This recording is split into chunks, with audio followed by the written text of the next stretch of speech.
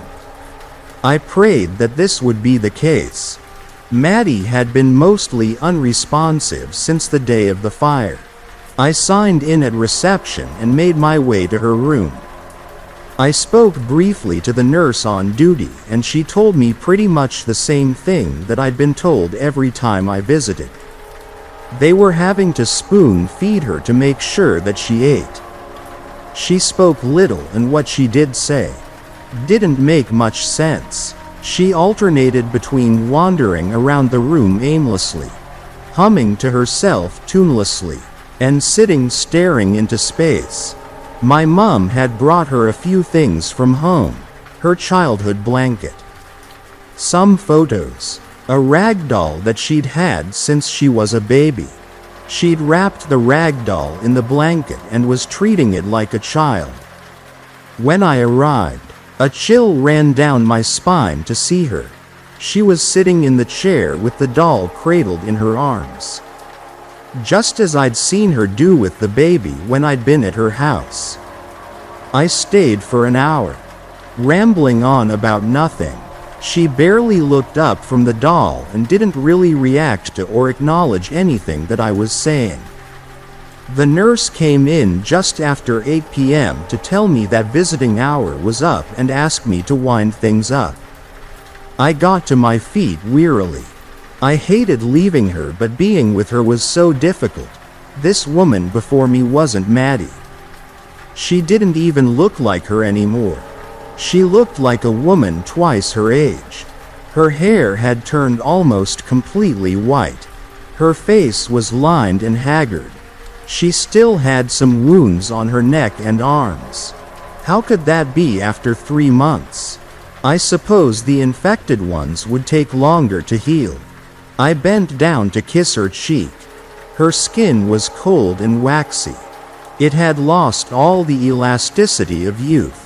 I took hold of her hand and bent to look into her eyes. "I'll be back tomorrow, Maddie. Look after yourself. It's going to be okay." For the first time in longer than I can remember, her gaze met mine, her eyes so wide that the whites of them gleamed. "Oh, I know it will," she said in a sing-song voice that was barely more than a whisper. "I have faith." Story: The Silent Half. I learned about split brains when I was in high school. A normal brain is separated into 2 hemispheres, right and left. The corpus callosum is the bridge that connects the 2 hemispheres and allows them to communicate. Since the late 1800s, we've begun collecting data about what happens when the 2 hemispheres are disconnected. There are patients who have undergone a severance of the corpus callosum. Basically, they cut the brain in half, but leave both halves or one half intact in the skull. The surgery typically gets performed to treat epilepsy, and is either a full severance or only partial. Anyway, with people who have had this surgery, some very interesting experiments were performed. The first test was a visual test. There was a board lined with lights in a row, and the patient was supposed to stare at the middle light while the lights on either side lit up in random order. The patient was then asked which lights had lit up, and they replied that only the lights on the right side had activated. But all of them had been activated. The second test involved placing different small objects in the patient's hand, one at a time. Each time they received an object, they were supposed to feel it, describe it, and name it. When the object was placed in the right hand, the patient was able to name and describe the object they were feeling. When placed in the left hand, however, they couldn't give the name of what they were touching, let alone describe it. The third test combined visual and tactile tests. The patient was shown an image of, say, a wooden cube, but only in their right eye. When shown the image, the patient could not name or describe what the wooden cube was. But, when presented with a box of wooden shapes and asked to retrieve the object shown on the screen, the left hand was able to pick out the wooden cube. These tests rallied interest in split brain research. And when other experiments were performed on the split brain's capacity for emotion, hallucinations, and even persuasion, the craze really took hold. I've consumed all of this content ravenously, and decided to try experiments of my own. I do not have a split brain, but according to many studies about split brains, there apparently exists two minds inside every brain. They collaborate, but each is responsible for separate things. You know, left brain people versus right brain people. That fad is starting to die, but some of you might remember it. So, if you believe the split brain hypothesis, you would think there are two minds in each brain, split or not. So, even without a split brain, I thought I could still tease information out of my silent half. On a Sunday, I followed through on some of the experiments I designed for myself. The first one I did was one I've seen on TV. I set up a cardboard box with a mirror in the middle and put a hand on each side. Then, on a platform above my real hand, I set up a fake hand that looked pretty similar. I had my boyfriend Sam smash a hammer on the fake hand, and see if my brain would add a pain as if I'd had a hammer smashed on my real hand. He swung the hammer, cracked it against the plastic hand and wood platform. I felt nothing, so I stared at the hand, held my real hand in exactly the same position, and narrowed my focus. He hit my hand 3 more times before I felt a twinge of pain at the 5th swing. And on the 6th swing, I jumped out of my chair, holding my hand tight against my chest. Despite knowing it couldn't be real, Sam asked if he had hit me instead. It hurt like hell, but the hammer never touched my skin. That success pushed me to keep going. I worked my way down a path where I could project my brain's inputs to other objects.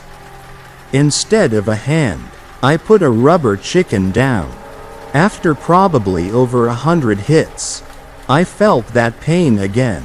I repeated that painful process for a month until it hurt on the first try every time. I tried with all kinds of objects, and it worked every time. With that skill successfully mastered, I moved to a visual test. I covered my right eye and showed pictures of my childhood to my left eye. While it played, I talked through a memory associated with each image. The slideshow amounted to an outline of my life, and while it played, I talked alongside it. I don't have a split brain, like I said, so I was able to accomplish this unlike the second experiment described in the beginning. I noticed while talking that sometimes I did struggle to know what to say next. But eventually I got it. It was like a mental hiccup. I took it as a sign that I was making progress. I trained myself on that visual test for another few months.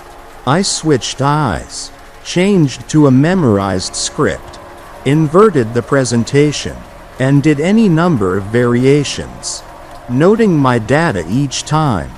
Finally, after increasing those mental hiccups to where I hoped my silent half was taking bandwidth to do its thinking, I tried the experiment I had been training for.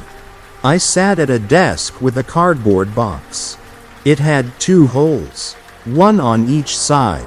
I put my arms through each side so I couldn't see them. In each hole, there was a pad of paper and a pen. I picked up each, my left hand being weaker at writing than my right, and hit my phone on the floor with my toe. The television in front of me started a prepared slideshow I had made, each section having a 2-minute time limit. It was a short series of 3 questions. What is your name? How old are you? Where do you live? Each time the slideshow ended, it would restart. When each question came up, I would focus my attention on each hand, trying to write the answer with both. After a couple rounds, I would lift the box and check the answers. The right was a skewed set of answers that covered each other, but was otherwise neat handwriting. The left was an abomination of scribbles. Clearly, I should have trained to write with my left hand. I figured that would come in time. So, I trained on that experiment for several weeks. My left hand's legibility improved, and both hands would write straighter instead of scrawling all over the page. My left hand took on a different handwriting style than my right. I noticed it wrote in all caps on and off, though no effort on my part. I took it as a sign that I was still making progress. My blind writing improved so significantly that I began not needing to even look when writing outside of the experiment's context. Anyway, I kept at those same 3 questions. They became intentionally mind-numbing. I wanted my silent half to fill the void of monotony with its own answers. After a while, I considered the possibility that the silent half was answering. But the answers were simply correct, and that's why the answers wouldn't differ each time. When I thought of the solution, I smacked myself in the forehead. It was so obvious. I added 1 question to the list. What is your favorite color? This question came up in a previous and similar experiment I read about, so I should have thought of it sooner. I ran the experiment again, and it only took 1 try to get the result I was interested in. What is your name? Tess. How old are you? 27. Where do you live? Chicago. Ill. What is your favorite color? On the question of color, the right side said purple. The left side, however, had a different answer. Teal. The answer was written sloppily in all caps. I actually stumbled away from the desk at first. Teal? Teal? I don't even think about the word teal at all. I swear the last time I've used that word was while reading a book in middle school. Despite getting the result I wanted, I grew scared and left to walk and think. It was funny that I was running from the experiment setup, but taking whatever it was with me, because whatever wrote teal was inside my brain. I did work up the courage to run the same question experiment again. This time, I did new questions. Who is your mom? Who is your dad? Who is your boyfriend? Tell me about the time I crashed my bike. The last one I added to see if whatever was writing had access to my memory. The answers came on the first try. The right hand was clean and legible. The left hand had taken on the same sloppy capital letter style. Who is your mom? Denise. Who is your dad? Jared. Who is your boyfriend? Sam. Tell me about the time I crashed my bike. The time you went into oncoming traffic or when you went off the curb while on your phone. The last answer made my throat tighten. Only when I read about it did I remember going off the curb with my phone. I wouldn't consider it a crash compared to the incident I had in mind. But my left hand apparently did, and I noticed another feature of the answer. Not I, not we. You.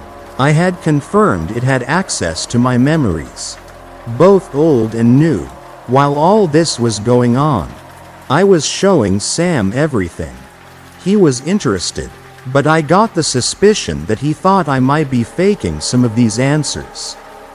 I didn't push him to ask if he thought that, or if he believed me at all, but it sat in the back of my mind.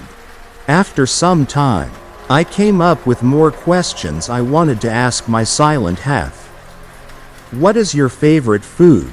What sport do you like to watch? Do you love Sam? I hesitated to add the last question, but I resolved to at least ask, and if the answer was bad, I wouldn't show Sam. So, I answered the questions. What is your favorite food? Reese's. What sport do you like to watch? Obstacle courses. Do you love Sam? No. The question I'd worried about was obviously concerning.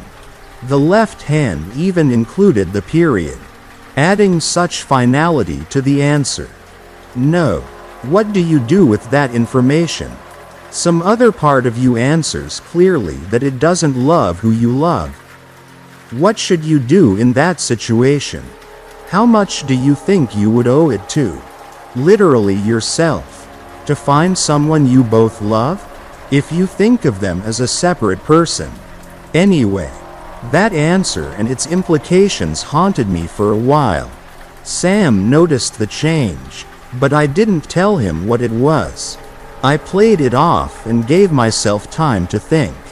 It was 3 in the morning when I put in new questions and started again.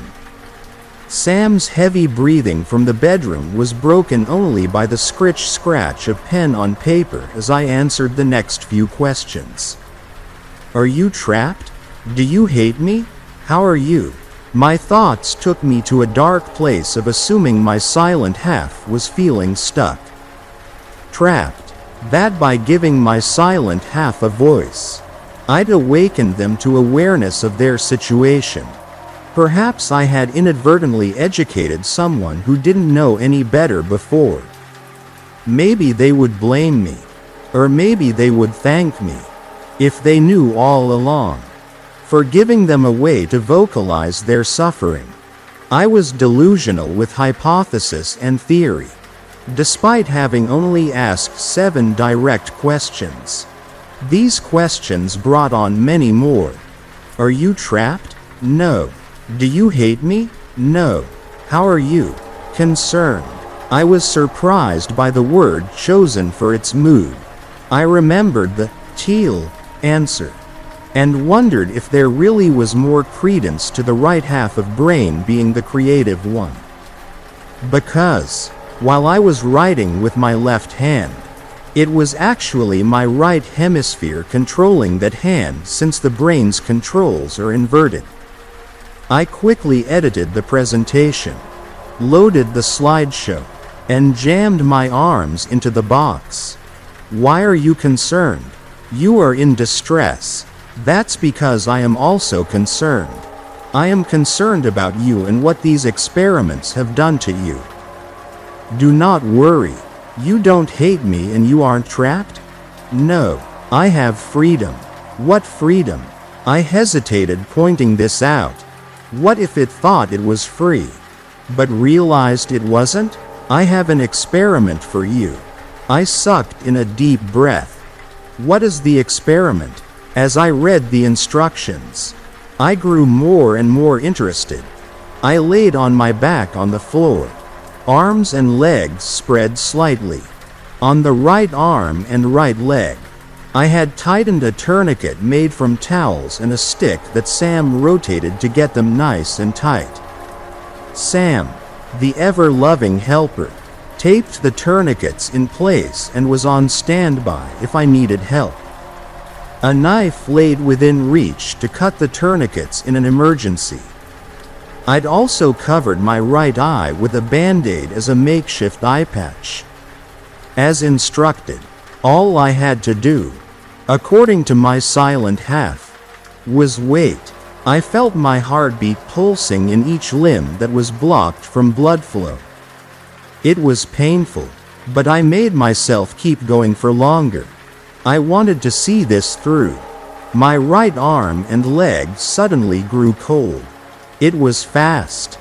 The temperature chilled from the tip all the way up to my torso. I inhaled sharply from the shock.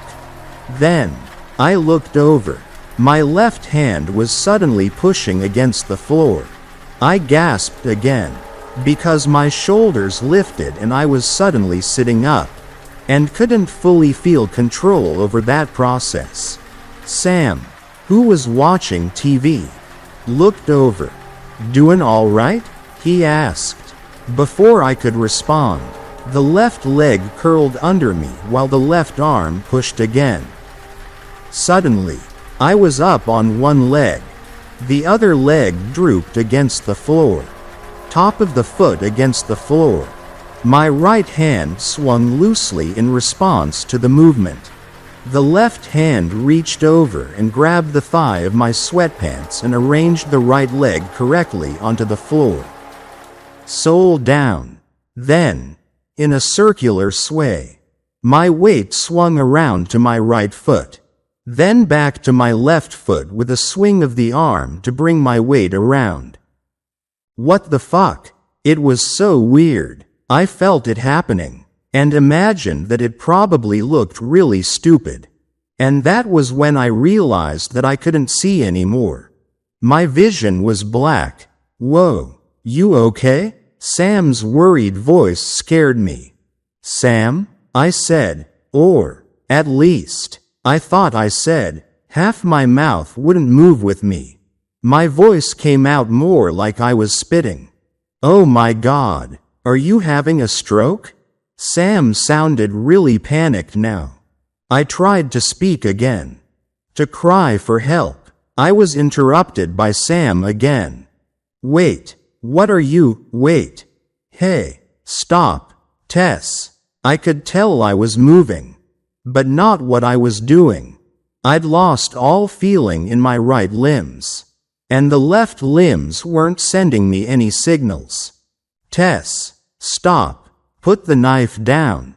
Tess, Tess." I started to cry. I was so scared. I couldn't see or feel what was going on. It was like a dentist had injected tooth-numbing medicine all over my body. All I could do was listen to Sam yell and holler. After a bit of time, it went silent, because I was completely numb. My brain devoid of input.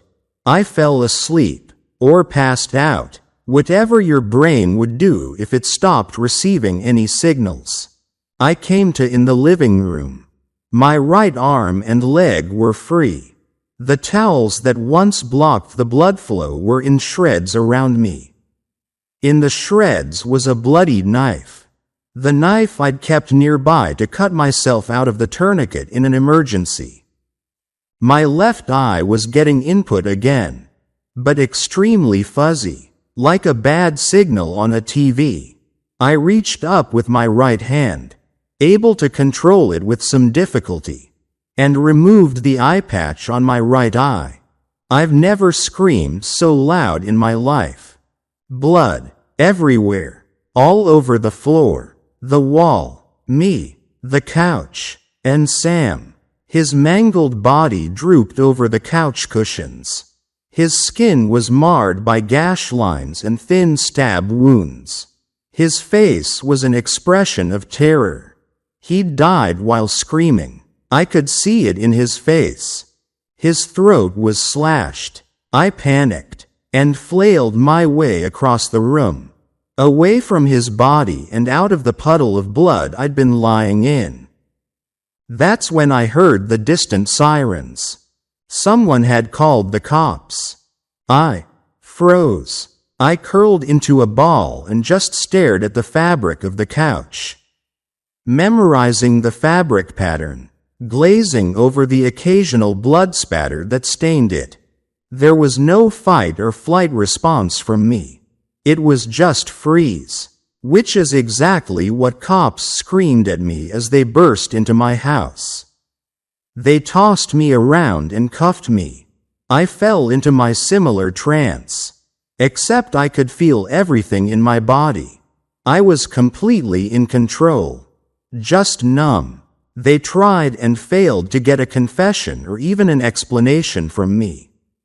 I remained silent. My public defender did his job, but I could tell that even he didn't believe I was innocent. I wondered how many other criminals he defended but thought was guilty. And I was guilty, no doubt about that. I had no illusions of innocence. I knew, straight away, that I was going to prison for a long, long time. I eventually broke my trance because of anger. I was angry at my silent half. What was wrong with me? What was wrong with it? I convinced my lawyer to bring a similar cardboard setup. He held a phone up in front of me to act as the prompt. It took time to get my mind in place. And then I asked him to start the slideshow. Do you hate me? Are you a murderer? Why did you kill Sam? The answers came one at a time. I didn't wait until the end of the slideshow to check each answer. Do you hate me? No. Then why kill Sam? Why get me charged for murder if you don't hate me? I thought to myself. Are you a murderer? Yes. Why did you kill Sam? He was abusing us. I choked on the final answer. There was no way. He'd never touched me without permission. He was always nice. He never, ever did anything to hurt me. I screamed in that room of two people. I screamed and looked batshit insane. Why did you kill him? Why? Why? He wasn't hurting us. He wasn't abusing us.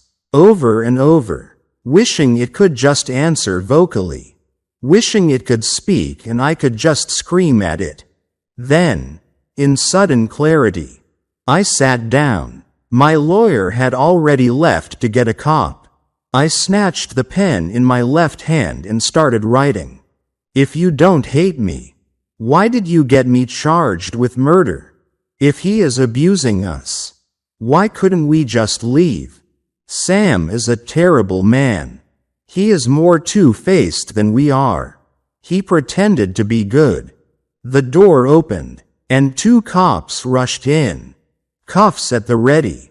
Wait, I yelled, hoping to delay the cops.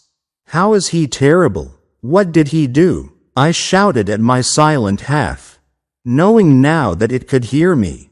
At night, he thinks we are asleep. You are. I am not. I was thrust against the table, arms yanked behind my back, screaming while I stared at those words, an inch from my eyes. At night, something clicked, maybe a suppressed memory, maybe my silent half opening a pathway into her memories, different from my own. Sam above me, having his way, me, feeling the same numbness as when my silent half took over. Sam's face is grotesque. It's mean and sharp. Anger. Then disgust. Not at me. At himself. He rolls away. And then I was dragged out of the chair and toward the door. Back to my cell. We've accepted it. We're going to be in prison for a long, long time. Our sentence has already been read. The jury took all the facts and ruled as they should. I killed Sam. We tried to convince my lawyer to use an insanity defense, but he knew it wouldn't work based on having no prior documented mental health problems. It would look like I was faking it. Our conviction was inevitable. Now we're in a cell. Trapped like I thought my silent half was. Both of us stuck together. We've had more time to talk. We use up all of our writing materials conversing. We had to set this paper aside specifically to write this. Through our conversations, I've learned that my silent half is very short-term in her thought process and relies heavily on emotions. They drive her actions more than any logic. That's why the murder plot wasn't thought through. That's why leaving didn't occur to her. There was only emotionally charged action. Blind rage and anger. Murder. We'll be in here a long time. But our story is evidence. Evidence that even people without split brains can talk to their silent halves. We're documenting our experience and having it copied and mailed to universities all over the world. We're hoping that someone will come and do a case study on us. We can replicate this behavior in a lab environment. We have a number of experiments in mind that we need materials to perform. Please, come and study us. We're eager to show you who we are, to prove that we are two separate people in the same body. Sincerely, the Tessas. This got mailed to my university about a month ago. I'm a graduate student, though I won't say where. I've transcribed the letter we received above. My advisor has actually been in contact with Tess, and we've been to see her. She's real. They're real. They're fucking real. I will get in huge trouble if I'm found leaking this. This is snowballing into something seriously huge. I'm talking about the Defense Department are getting involved. This will be my only chance to drop some information before we have too much scrutiny on us. Watch for publications in the next few years. Shit's about to get insane. Mysteries are everywhere, and some may be closer than you think.